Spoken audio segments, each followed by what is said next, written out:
and welcome to another show, as usual. But I'm just gonna break down my opinion on some upcoming fights yet again. I really didn't get to finish my last bid. Uh, Want to give a big shout out to Sam Sullivan for winning his match on the Contender. Sam, you're a great fighter. People have told me to watch you. You're a really good fighter. I saw one only time I saw you when you were beating that guy that had that blonde thing over his head, Javon, something like that. But I just wanted to give a shout out to Sam Sullivan. He's doing good in the Contender, and Jadon Cogington. I like to give a shout out to you because you did really good. You made that guy see stars. But yo, don't get cocky and say that nobody in the house can beat you. Because if memory serves me correctly, Alan Green starched you in about 15 seconds. You're on the Contender for a reason, because you got starched by Alan Green. That's why you're on there and he's not on there. So don't be so cocky, man. Don't be cocky like the nobody can beat me attitude. You could lose your you could get your other loss on this show in brutal fashion. And if what Danny G said on the forums is correct, that we won't have to worry about decisions that much, you could be one of the people that get knocked out. Don't think you can't. I know the show's already ended, but I'm just telling you, TV Jidon, stop being so cocky. You never know what can happen. So I'm just gonna go over some recent fights. Talk about Hatton Floyd Mayweather now. Alright, yeah. I'm with the majority that think Mayweather's gonna take this. The only way Hatton wins is if he manages the body shot out of nowhere. The body shot out of nowhere, I could give, him the benefit of the doubt there, because I know Ricky can land a body shot out of nowhere even if he's been completely dominated in a fight, and it'll change the flow of a fight. I've seen Ricky do that to people, where they'll send him down and he'll come back, body shot, then they're out of it. But I really think Ricky has a lot of heart. I think he'll stay until about the 8th round, and his corner's going to stop it. His corner's going to stop the fight around the 8th round. Unless Mayweather lands this miracle shot. And fans, if Hatton lands that miracle shot, don't just bash Mayweather and say, oh, he's so overrated and blah, blah, blah, blah, blah, and that's why he didn't fight Margarito, or that's why he didn't fight blah, blah, blah. Because you're taking credit away from Hatton if he somehow wins. And Hatton fans, or Mayweather fans, if Mayweather wins, give him full. If Hatton wins, give him full credit. Mayweather wins, give him full credit. I don't want to see any of this BS on the forums talking about, oh, well, Hatton is not a natural 147-pounder, and Mayweather isn't a natural 147-pounder. He wasn't a natural 154-pounder. He went up to fight Oscar De La Hoya when he came in at like 149, and y'all are talking crap like, oh yeah, Oscar's gonna expose him for the fighter he isn't. And seriously, I don't get why Hatton's gonna get an excuse on an impending butt whooping. Yet everybody even thinks that Mayweather's gonna get an impending butt whooping, they'll just rush to call him overrated if he gets knocked out or whatnot. Yeah, but if Hatton does it, let's all pity him because he has the heart to go up to blah blah. You know what? If you're gonna give Hatton accolades, you better give Mayweather the same kind of accolades. I don't see Hatton ever having the guts to go up 154 and fight Oscar De La Hoya. Never. He had one tough fight. At 147, and he skimmed back down after he promised a rematch. What does that tell you? Now what's going to happen against Mayweather? You don't know. You really don't know. Just some recent fights overview. Like I already covered the Contender and things like that. I covered a couple of MMA fights and boxing fights. Nothing really to talk about. Nothing big's really happening. Oh yeah, boxing news. Oleg Matskayev pulled out of his bout as well.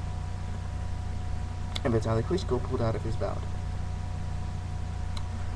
Now, I think it's just real funny, when I see, things people were pushing so much for the Vitaly Klitschko and Oleg Matskayev fight and blah, blah, blah, blah, blah, and trying to take that away from Sam Peter. But, you know what? Now Vitaly's injured again, he's probably going to not return to boxing. This just goes to show you what the belts have come to. There's no more. If you can give a champion Demetrius status to where, they can just go take a vacation while people are in there fighting their butts off trying to get a name, that people that come in just leapfrog over any other competition just because they have a Demetrius status belt. Okay, so if Vitaly has a Demetrius status belt, that means Lennox Lewis decides he wants to come back. He can leap over Vitaly and get a shot over that. Then Vitaly's going to moan about it and things like that. But Vitaly's injured now. So now McLean will fight Navarro, put to sleep by Macy Williamson. and that could be a barn burner. That's a potential barn burner. If the McLean that fought Chris Bird shows up and the Devon Williamson that fought Bigfoot Martin shows up, we can have a really good match. However, if the Williamson that fought Klitschko shows up and the McLean that fought Klitschko shows up, we will have a snoozer. Sorry. So Vitaly Klitschko is injured and Oleg Matskayev is injured for unknown reasons. Strip Oleg Matskayev of that title right now. Have Sam Peter fight. Have Sam Peter fight for it. Have Sam Peter fight for it. If Oleg wants it, he can come back.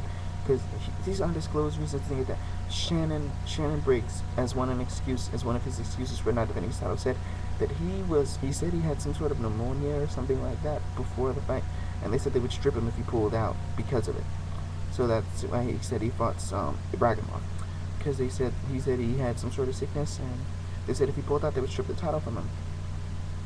I bet Shannon Briggs is watching Oleg Matskayev right now and asking what the heck they told him, because he can pull out with an injury and things like that as well. So that means that if Vitaly Klitschko and Oleg Matskayev had came off, Vitaly would have gotten injured, Oleg would have had to fight someone else, and Oleg would have gotten injured. The pay-per-view would have been canceled. So this whole thing, no matter which way it went, seems like a huge waste of time. And Sam Peter's got to be fuming right now over this crap that's having to go with boxing. What this whole situation is really supposed to be just the politics of boxing. The powers that be want the Klitschko brothers to win titles. And, I'm not just saying that, for either or, but that's just how it seems like. If it's not that way, then the Boxing Commission has to do something to prove me wrong, okay? So, that's just basically it. Now, a lot of people will ask me who I feel is overrated, who I feel is underrated. I think every boxer is overrated, every boxer is underrated, because every boxer has its fans that will place them exactly where they should be. Every boxer has their fans that will place them lower than they should be, or doubters that place them lower than they should be, and every boxer has its lovers that place them higher than they should be. Ricky Hatton is not the messiah, yet he is not the suckiest boxer in the world. Floyd Mayweather is not the most exciting boxer in the world, but he doesn't suck. Antonio Margarito throws punches like an octopus, but he's not the worst fighter in the world. Paul Williams is good and active, but he's not the greatest. So it just depends on how you want to rate them.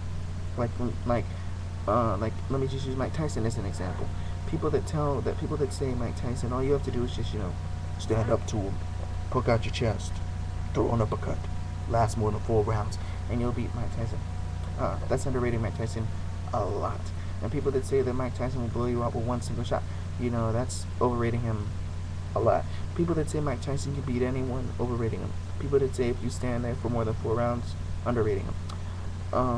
But people that say, Tyson 88, Tyson 88, probably the best Tyson there ever was, that's fine. As long as you don't overrate or underrate the fighter more than they deserve. Oh, I got a few more seconds, so I'm going to finish up this video real quick. Oh yeah, check out Killer Sheep's virtual sportsbook on Saddoboxing.com and the link to the left. To quote what the fuck again. So, I'll see y'all later. Holla back.